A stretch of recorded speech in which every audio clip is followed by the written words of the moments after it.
नमस्कार, एक बार फिर से हाजिर हूं मैं यहां पर बड़ी खबरों को लेकर। चंडीगढ़ से इस वक्त की बड़ी खबर आ रही है। कांग्रेस विधायक दल की बैठक जारी है। इस वक्त की बड़ी खबर, भूपेंद्र सिंह हुड्डा के आवास पर हो रही है बैठक। यशवंत सिन्हा भी बैठक में शामिल। विपक्ष के राष्ट्रपति प्रत्याशी हैं सिन्हा। कुछ देर में कांग्रेस नेता करेंगे प्रेस कॉन्फ्रेंस। बड़ी खबर इस वक्त की टीवी स्क्रीन पर।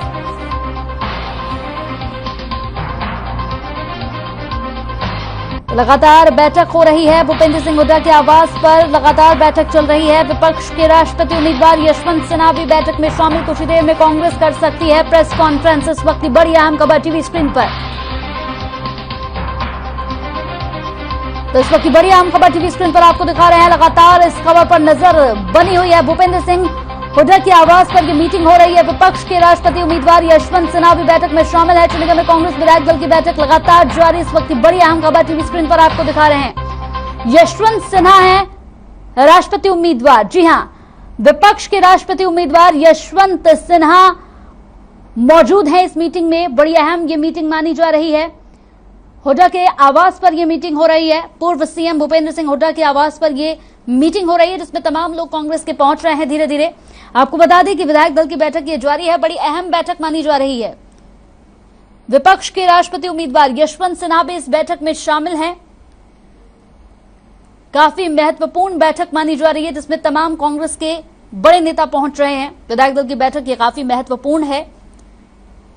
बड़ी खबर इस वक्त की तस्वीरों के साथ टीवी स्क्रीन पर हम आपको दिखा रहे हैं। चंडीगढ़ से इस वक्त की ये बड़ी खबर है।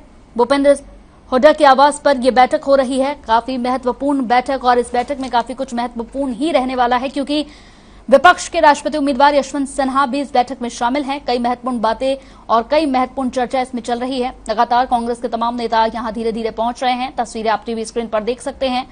भूपेंद्र हुड्डा के आवास पर यह बैठक लगातार जारी है। तस्वीरें देखिए।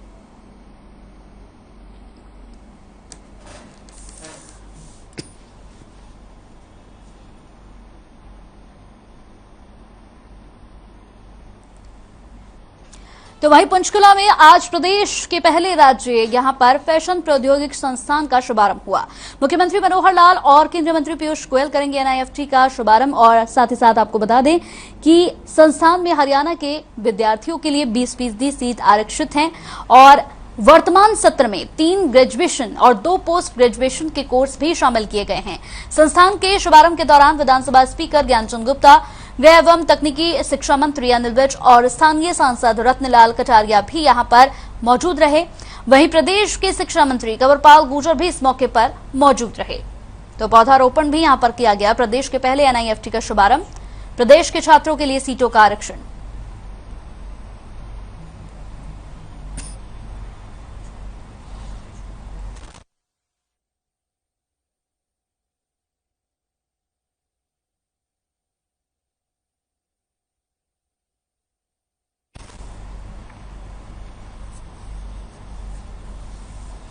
अब खबर पानीपत से है। पानीपत में जिला कष्ट निवारण समिति की बैठक हुई है। पंचायत मंत्री देवेंद्र बबली ने बैठक की अध्यक्षता की। वहीं राज्यसभा सांसद कृष्णलाल पवार, सांसद संजय भाटिया मौजूद रहे। बैठक में लोगों की 15 शिकायतें सुनी गई, जिनमें ज्यादातर शिकायतें भ्रष्टाचार से जुड़ी हुई थी। भ्रष्टाचार से जुड़ी शिकायतों पर मंत्री देवेंद्र बबली अधिकारियों को फटकार यहां पर लगाते हुए नजर आए।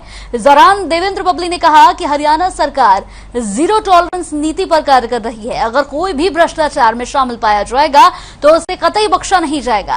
वहीं पंचायती चुनाव को लेकर देवेंद्र बबली ने कहा कि तमाम प्रक्रिया पूरी हो चुकी है। सितंबर में पंचायत चुनाव कराए जाएंगे।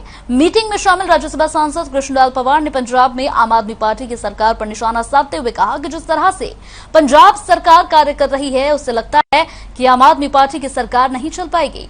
इस दौरान सांसद संजय भाटिया ने पूर्व सीएम भूपेंद्र सिंह हुड्डा पर भी निशाना साधा। जी, उन्होंने कहा कि हुड्डा ने अपने कार्यकाल में सिर्फ हरियाणा नंबर 1 का नारा दिया है और काम कुछ नहीं किया।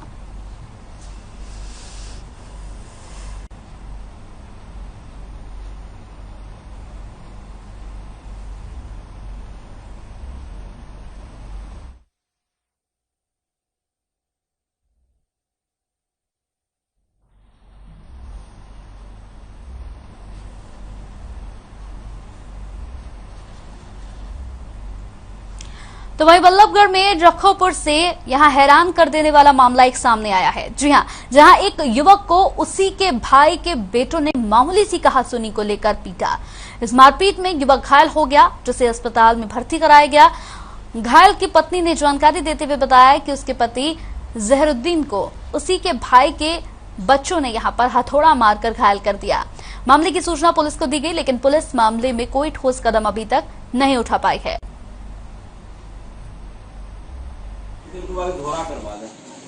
झगड़ा हुआ थोड़ा सा, इसके भैया के लड़के ने मारा। क्यों? कुछ भी बात नहीं, थोड़ी सी बात हुई। किस बात को लेकर मारा था इनको? वो गाड़ी पक रही है, इनके मैं भी चला गया जब मारा।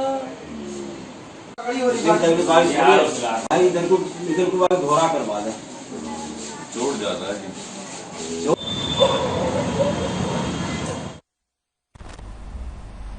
वहीं हरियाणा के गृह मंत्री अनिल विज के सख्त निर्देशों के बाद प्रदेश में नशे को रोकने की कवायद तेज हो गई है। अनिल विज के आदेशों का यहां पर पालना करते हुए अंबाला पुलिस भी यहां पर काफी एक्शन मोड में नजर आ रही है। कार्रवाई करते हुए टीम ने नशीले पदार्थों के साथ एक तस्कर को भी गिरफ्तार किया। युवक के पास से गांजा और यहां पर कैप्सूल नुमा नशा बरामद किया गया है। पुलिस ने बताया कि आरोपी के खिलाफ पहले से ही 13 मुकदमे दर्ज हैं। पहले भी इसके खिलाफ नशे के 2 मुकदमे दर्ज किए जा चुके हैं।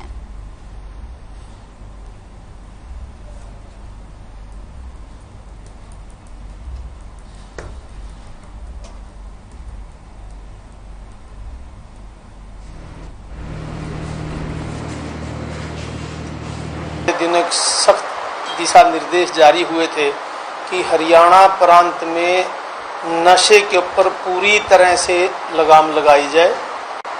इसी आदेशों की पालना में पुलिस अधीक्षक महोदय अंबाला श्री जसनदीप सिंह रंधावा जी के कुशल नेतृत्व में पुलिस की टीम में इस नशीले पदार्थों के तस्करों पे काम कर रही हैं। जो इसी कड़ी में कल शाम को sub inspector Balkar Singh, housing board चौकी इंचार्ज के निर्देश पर एक पुलिस पार्टी ने हाथी खाना के नजदीक।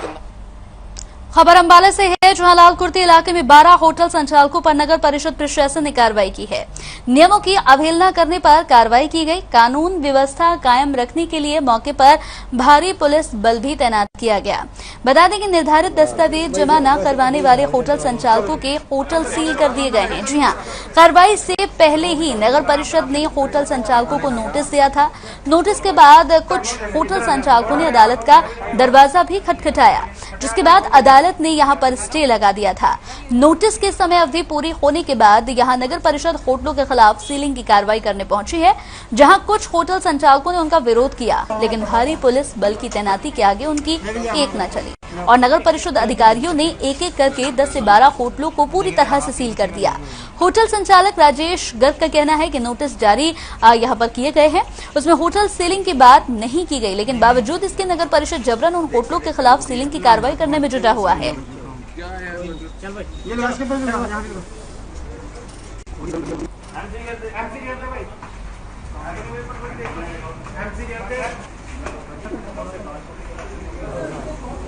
म्युनिसिपल कॉर्पोरेशन अंबाला ने जो होटल वालों को नोटिस दिए हुए हैं वो 208A के तहत दिए हुए हैं, जिसके अंदर डिमोरलाइजेशन ही है, सीलिंग के कोई भी नोटिस नहीं है। और आप ये कह रहे हैं कि सीलिंग के उड़ में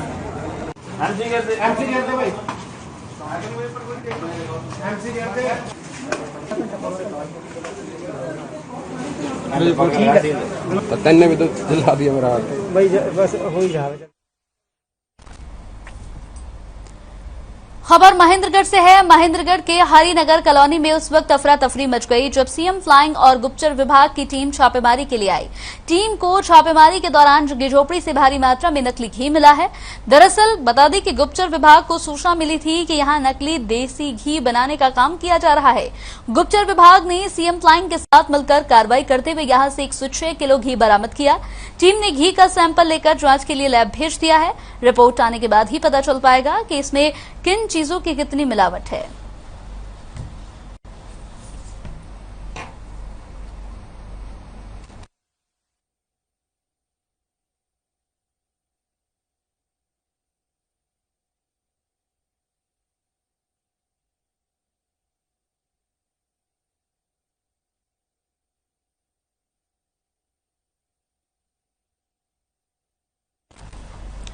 अब खबर पलवल से है, जहां छोटे बच्चों की सहायता के लिए बनाए गए वन स्टॉप सेंटर का यहां पर नगराधीश कुमारी द्विजा ने औचक निरीक्षण किया।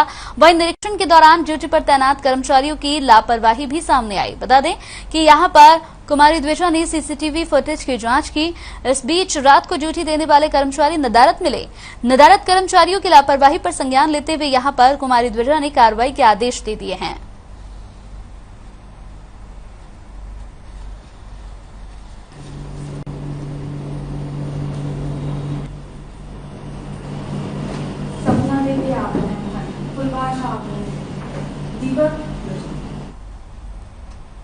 करनाल में मुर्रा भैंस को जहां जलवायु परिवर्तन के प्रभावों से बचाने के लिए राष्ट्रीय डेयरी अनुसंधान संस्थान में महत्वाकांक्षी अनुसंधान परियोजना पर काम किया जा रहा है।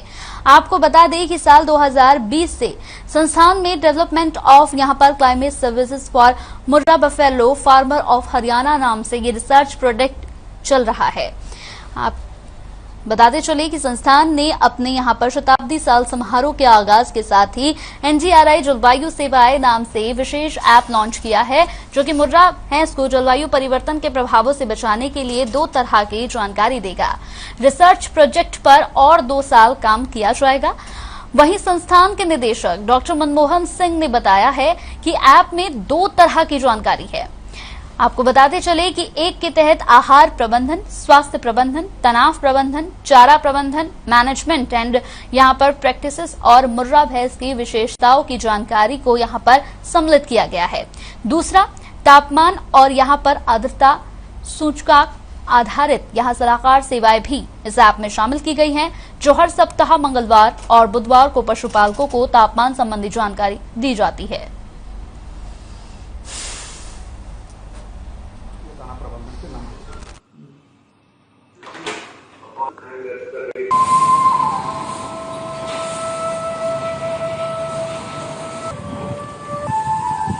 ऐसी ऐप तैयार किया एनडीआरआई के साइंटिस्टों ने कि पशु को गर्मी लगना, सर्दी से बचना और दूध कम हो जाना जी, उसके लिए किसानों के लाभदायक है जी।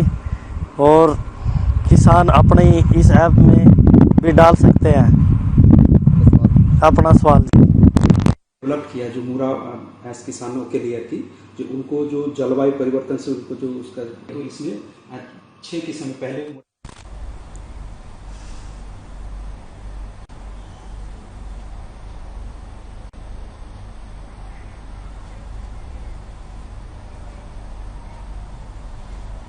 तो सिरसा के लोगों को रेल मंत्रालय की ओर से बड़ी सौगात मिली है। सिरसा के लोगों के सामने यहां लंबे समय से चली आ रही जो मांग है वो पूरी हो गई है। हिसार से गोरखपुर की तरफ चलने वाली गोरखधाम एक्सप्रेस ट्रेन का विस्तार हुआ है। अब ये ट्रेन सिरसा से होकर गुजरेगी। ट्रेन भटिंडा से लेकर गोरखपुर तक जाएगी। 14 जुलाई को गोरखधाम एक्सप्रेस ट्रेन को सिरसा से हरी झंडी दिखाकर रवाना किया जाएगा। इसके बाद 15 जुलाई से ट्रेन नियमित इस रूट पर ही चलेगी। इस ट्रेन का विस्तार सिरसा के सांसद सुनीता दुग्गल के प्रयासों से किया गया। बता दें कि सांसद सुनीता दुग्गल इस ट्रेन के विस्तार के लिए रेल मंत्रालय से मांग कर रही थी। सांसद दुग्गल ने अपने पहले संसदीय भाषण में भी इस ट्रेन के विस्तार का मुद्दा उठाया था।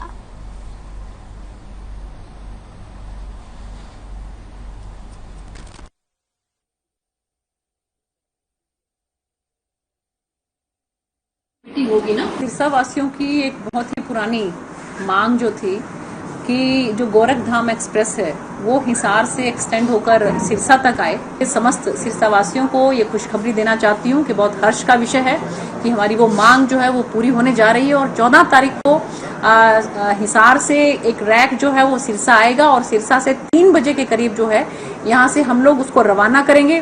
वो हिसार से होती हुई गोरखपुर पहुंचेगी और उसके बाद फिर वो वापस आएगी और वापस आकर फिर वो आगे भटिंडा तक जाएगी। तो एक बहुत अच्छी सौगात जो है हमारे सिरसा वासियों को ये रेल मंत्रालय की तरफ से मिली है। और जो भी कोशिश करते हैं आप ज्यादा करा देते ना उसे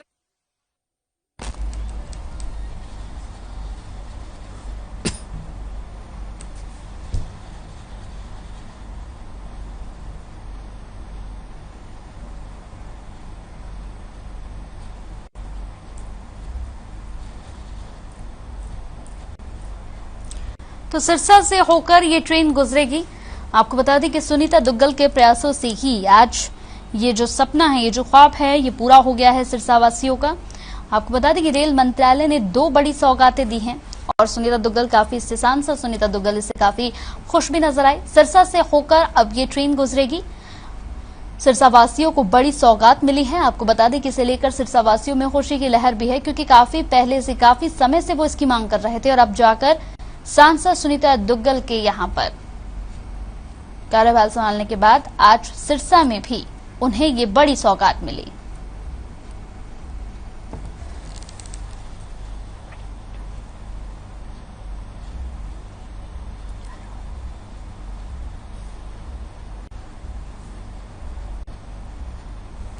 तो सिरसा वासियों को ये बड़ी सौगात मिली है। आपको बता दें कि सुनीता दुग्गल के प्रयासों के बाद ही ये बड़ी सौगात यहां पर दी गई। रेल मंत्रालय ने ये 2 बड़ी सौगातें दी हैं। गोरखधाम एक्सप्रेस का विस्तार हुआ, गोरखधाम पहुंचेगी अब ये ट्रेन। आपको बता दें कि काफी लंबे समय से यहां पर सिरसा वासी लगातार इसकी मांग कर रहे थे। अब जाकर सिरसा वासियों की ये मांग पूरी हुई है। रेल मंत्रालय ने ये बड़ी सौगात यहां पर दी है। तो जिला गुरुग्राम सोहना एलिवेटेड हाईवे का इंतजार था। साइबर सिटी की जनता समेत दूसरे लोग भी इसका इंतजार कर रहे थे। वो इंतजार अब यहां पर खत्म हो गया है। इस हाईवे का यहां पर ट्रायल रन शुरू हो गया है, जो 17 जुलाई को उद्घाटन के बाद लोगों के लिए शुरू कर दिया जाएगा। आपको रिपोर्ट के जरिए इस एलिवेटेड हाईवे की खासियत के बारे में भी यहां पर बताते हैं।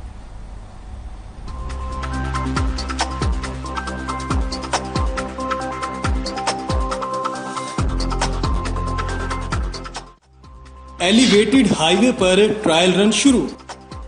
गुरुग्राम से सोहना तक बना एलिवेटेड हाईवे। अब सफर होगा आसान। 20 मिनट में पूरा होगा सफर। साइबर सिटी गुरुग्राम से अब सोहना तक का सफर आसान हो गया, क्योंकि गुरुग्राम सोहना एलिवेटेड हाईवे पर ट्रायल रन शुरू हो गया है। केंद्रीय परिवहन मंत्री नितिन गडकरी के ट्वीट के बाद गुरुग्राम सोहना एलिवेटेड हाईवे को ट्रायल रन के लिए खोल दिया गया। इस बेहतरीन और दूरगामी राजमार्ग परियोजना के शुरू होने का लंबे समय से इंतजार किया जा रहा था और आखिरकार लोगों का इंतजार अब खत्म हो गया। सबसे पहले आपको इस एलिवेटेड हाईवे की खासियत के बारे में बताते हैं। 21 किलोमीटर का बनकर तैयार हुआ एलिवेटेड हाईवे। गुरुग्राम से सोहना का सफर 20 मिनट में होगा पूरा। अलीपुर से गुजरने वाले दिल्ली मुंबई एक्सप्रेसवे से होगा गुरुग्राम सोहना रूट का जुड़ाव। एनसीआर के सबसे बेहतरीन ढांचा परियोजनाओं में से एक। सुभाष चौक से लेकर बादशाहपुर तक बना 5 किलोमीटर का ट्रैक। पहले फेज के ट्रैक को बनाने में आया करीब 1000 करोड़ रुपए का खर्चा। दूसरे फेज में तैयार हुआ बादशाहपुर से सोहना तक का ट्रैक। इस फेज को बनाने में आया करीब 944 करोड़ रुपए का खर्चा। 2018 में शुरू हुआ था एलिवेटेड हाईवे को बनाने का कार्य। लोक संपर्क विभाग के डिप्टी डायरेक्टर ने बताया कि गुरुग्राम सोहना एलिवेटेड हाईवे का उद्घाटन 17 जुलाई को किया जाएगा, जिसके बाद वाहन चालक इस रूट पर सफर का आनंद ले सकेंगे। गुरुग्राम से सोहना तक जो नेशनल हाईवे बना है, उसे आज ट्रायल के तौर पर ट्रैफिक के लिए खोल दिया गया है। तो चलिए अब आपको सीधे लिए चलते हैं चंडीगढ़, जहां पर कांग्रेस के यानी विपक्ष के यहां पर राष्ट्रपति उम्मीदवार यशवंत सिन्हा प्रेस कॉन्फ्रेंस कर रहे हैं। तो हम लोग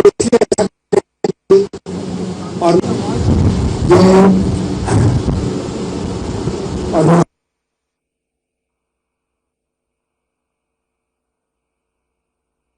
की चुनाव की तुलना में, राष्ट्रपति चुनाव की तुलना में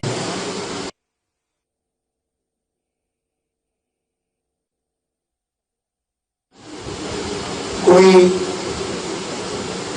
हिंदू है तो मुसलमान से डरा हुआ है, मुसलमान है तो हिंदू से डरा हुआ है।